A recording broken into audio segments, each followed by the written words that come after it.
Assalamualaikum warahmatullahi wabarakatuh. Alhamdulillahilladzi qala fi kitabihil karim a'udzu billahi minasyaitonir rajim. Bismillahirrahmanirrahim. Wa tilkal ayyamu nudawiluha bainan nas. Alhamdulillah wa syukrillah, puja beserta syukur kita panjatkan kehadirat Allah Subhanahu wa Ta'ala. Salawat dan salam semoga dilimpahkan kepada baginda Nabi besar Muhammad Sallallahu Alaihi Wasallam.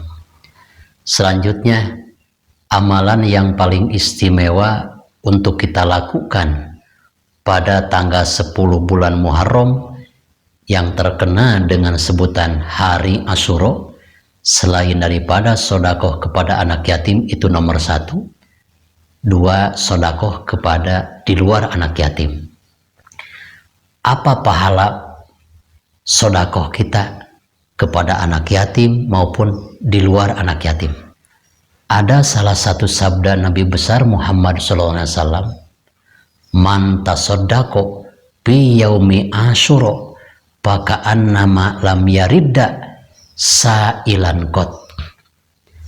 Apabila kita bersedekah kepada satu fakir miskin pada tanggal 10 bulan Muharram, maka pahalanya disamakan oleh Allah Subhanahu wa Ta'ala, seakan-akan orang tersebut dengan bersedekah kepada satu fakir miskin disamakan dengan orang yang tidak menolak orang-orang yang meminta kepada mereka. Nah, itu hebat-hebatnya bersedekah kepada pada tanggal 10 bulan Muharram.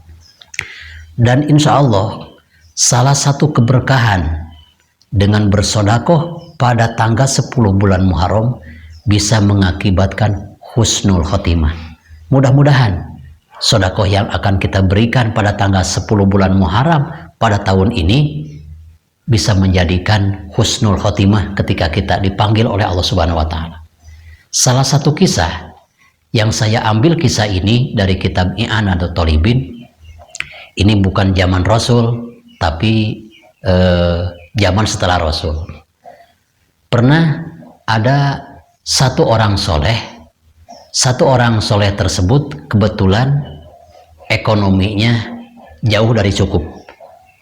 Ya, lebih pantas mungkin orang tersebut kategorinya fakir miskin.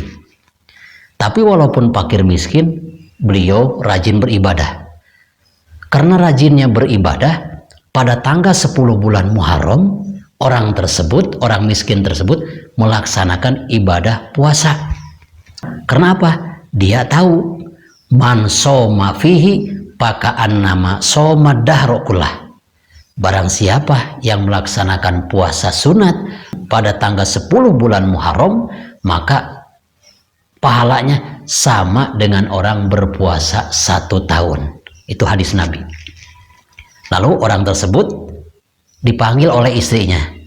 Wahai ayah, pada hari kini kita melaksanakan puasa Asyura, tapi kita bingung maghrib kita makan apa. Anak-anak kita sedang berpuasa, pasti mengharapkan ada untuk makanan berbuka puasa. Cobalah ayah tolong carikan untuk berbuka puasa dengan keluarga kita. Lalu si orang tersebut pergi ke pasar mengharapkan ada orang yang mau menggunakan jasa tenaganya. Dari pagi sampai zuhur beliau pergi ke pasar, ternyata tidak ada satu orang pun yang ingin menggunakan jasa tenaga orang tersebut. Tidak ada yang menyuruh memikul barang belanjaan. Udah susah, orang tersebut kebingungan. Kata orang miskin itu, ya Allah, keluarga saya menanti di rumah. Saya pulang, mungkin saya ini akan diharapkan oleh keluarga saya membawa berbagai makanan untuk mereka berbuka puasa. Sedangkan pada hari ini, dari pagi sampai zuhur ini, belum satu orang pun yang akan menggunakan tenaga saya. Coba kasihanilah saya. Tibalah waktu asar. Sampai waktu asar pun belum ada orang yang mau menggunakan jasa tenaganya. Akhirnya menjelang maghrib, orang tersebut datang ke toko orang muslim. Wahai Bapak Haji, keluarga saya sedang melaksanakan ibadah puasa tanggal 10 bulan Muharram. Saya pun sedang berpuasa. Sudikah kiranya saya mau minjam duit untuk beli beras, ataupun saya minjam beras untuk berbuka puasa saya dan keluarga saya pada hari ini? Bagaimana jawaban pemilik toko tersebut? Saya tidak bisa menolong karena jualan saya hari ini minim hasilnya. Ke toko yang lain aja. Lalu si orang miskin tersebut menghampiri toko sebelahnya. Kebetulan pemiliknya adalah orang Yahudi, non muslim lah. Wahai Bapak, saya udah lama dari pagi sampai sekarang menunggu orang yang akan menggunakan jasa saya untuk memikul barang dan yang lain-lain. Ternyata sampai maghrib ini, menjelang maghrib, tidak ada orang yang mau menggunakan jasa tenaga saya. Sudikah kiranya engkau meminjamkan beras, meminjamkan uang untuk saya berbuka puasa pada hari ini? Karena keluarga saya hari ini sedang berpuasa. Yahudi itu bertanya, mengapa Anda pada hari ini melaksanakan ibadah puasa? Dijawablah oleh orang miskin tersebut, ini adalah tanggal 10 bulan Muharram, yang mana Nabi Musa alaihissalam bisa menyeberangi lautan pada tanggal 10 bulan Muharram. Dunia ditenggelamkan oleh Allah, surut airnya tanggal 10 bulan Muharram. Aku pun melaksanakan puasa Asyura, bersyukur kepada nikmat Allah Subhanahu wa Ta'ala. Tapi sayang, saya belum punya untuk berbuka puasa. Akhirnya kata Yahudi tersebut, Anda jangan meminjam uang, Anda jangan meminjam beras. Nih, saya kasih beras 1 karung, nih ini uang untuk keperluan kamu untuk beli perlengkapan berbuka puasa. Akhirnya dengan gembiranya si orang miskin tersebut pulang ke rumah dengan membawa beras 1 karung, membawa uang. Istrinya belanja, alhamdulillah. Nah, pada malam tanggal 11 bulan Muharram, orang-orang tentu kalau malam tidur. Salah satu orang yang tidur adalah orang yang menolak tidak memberikan untuk meminjamkan uang kepada orang miskin tersebut yang beragama muslim. Mimpilah. Dalam mimpi orang yang tidak mengasih pinjaman kepada orang tersebut, dalam impiannya terjadilah hari kiamat. Orang-orang sudah dihisab oleh Allah dan sudah ditimbang amalannya oleh Allah. Lalu dia akan diseberangkan ke jembatan Shiratal Mustaqim. Lalu di pintu surga sudah ada tulisannya, orang muslim tersebut mau masuk surga. Tapi tiba-tiba begitu mau masuk surga, ternyata namanya dihapus oleh Allah Subhanahu wa Ta'ala, diganti oleh orang Yahudi yang meminjamkan uang kepada orang miskin yang sedang berpuasa pada tanggal 10 bulan Muharram. Si orang muslim tersebut yang pemilik toko yang pelit kaget sehingga bangun dari tidurnya. Pagi-pagi mencari pemilik toko yang ada di sebelahnya.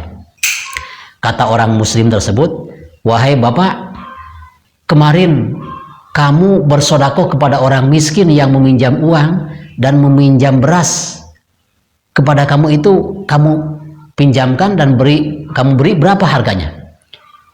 Kata si orang Yahudi tersebut, ya dihitung-hitung beras 1 karung sekian, dihitung-hitung uang yang saya kasih sekian. Nah, kata orang muslim tersebut, bagaimana kalau sedekah yang Anda berikan pada hari kemarin saya bayar semuanya? Nah, kata orang Yahudi, kok kaget ini?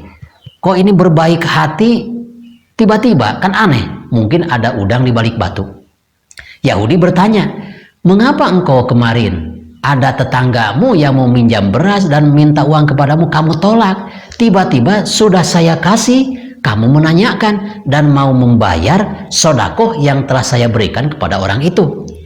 Kata orang muslim, saya tadi malam dalam tidur saya bermimpi bahwa saya akan masuk surga. Nama saya sudah tercatat sebagai orang yang akan masuk surga. tiba-tiba nama saya hilang dari data, lalu muncul nama kamu yang akan masuk surga. Maka berapapun sodakoh kamu yang kamu berikan pada orang miskin, biarlah saya yang bayar.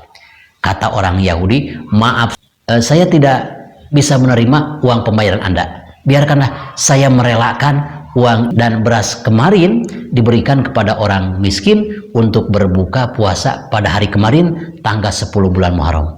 Dan aku sangat tertarik karena kamu bermimpi bahwa nama saya tercatat oleh Allah Subhanahu wa Ta'ala, oleh Tuhanmu, saya akan masuk surga. Ketahuilah pada hari ini saya bersyahadat, asyhadu alla ilaha illallah wa asyhadu anna Muhammadar Rasulullah. Bersahadatlah orang Yahudi memeluk agama Islam. Karena apa? Berkah daripada sodakoh tanggal 10 bulan Muharram. Nah, orang Yahudi saja bersodakoh kepada umat Islam menjadikan kematiannya husnul khotimah. Mudah-mudahan, apalagi kita sudah jadi muslim, mudah-mudahan berlipat ganda pahalanya dengan sebab kita bersodakoh kepada orang-orang yang ada di sekitar kita yang lebih membutuhkan daripada kita. Wassalamualaikum warahmatullahi wabarakatuh.